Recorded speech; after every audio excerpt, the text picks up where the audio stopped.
Tuna programu inaitwa Twende Sokoni Afrika ambayo inawezesha wanawake kwenda kwenye masoko ya Afrika na kikanda. Lakini tuna programu inaitwa Bid for Success kwa ajili ya wanawake kushiriki fursa za manunuzi ya umma. Na kwa mwaka jana tu kwa evaluation ambayo tulifanya, tunaweza kuona namna ambavyo wanawake wanaendelea kunufaika. Lakini pia tuna programu inaitwa Tunza Duka, ni programu ambayo inawasaidia wanawake kuweza kutunza kumbukumbu za biashara. Lakini kikubwa sana ni kuandaa kuweza kubenkika, kwa maana ya kuandaa kuweza kufanya kazi na taasisi za fedha. Tunafahamu changamoto ya kutunza kumbukumbu kwenye makaratasi, lakini Tunza Duka ni mfumo wa kidigitali ambao unawasaidia kuweza kutunza kumbukumbu. Lakini programu hii ya tuzo tulianzisha pia miaka 5 iliyopita, na leo tunatoa tuzo msimu wa 6.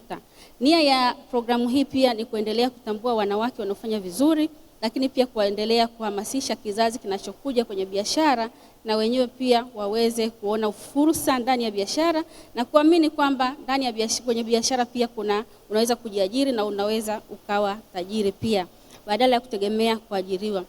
Lakini tuna programu nyingine inaitwa iSoko, ni mfumo wa kidigitali wa kuuza kwa mtandao ambao mjasiriamali anaingia bure, anajisajili, anaweka bidhaa zake na anaweza kupata masoko ndani na nje ya Tanzania. Lakini tumeanzisha pia tawi la vijana ndani ya TWCC kwa lengo la kuaccommodate pia vijana wa kiume.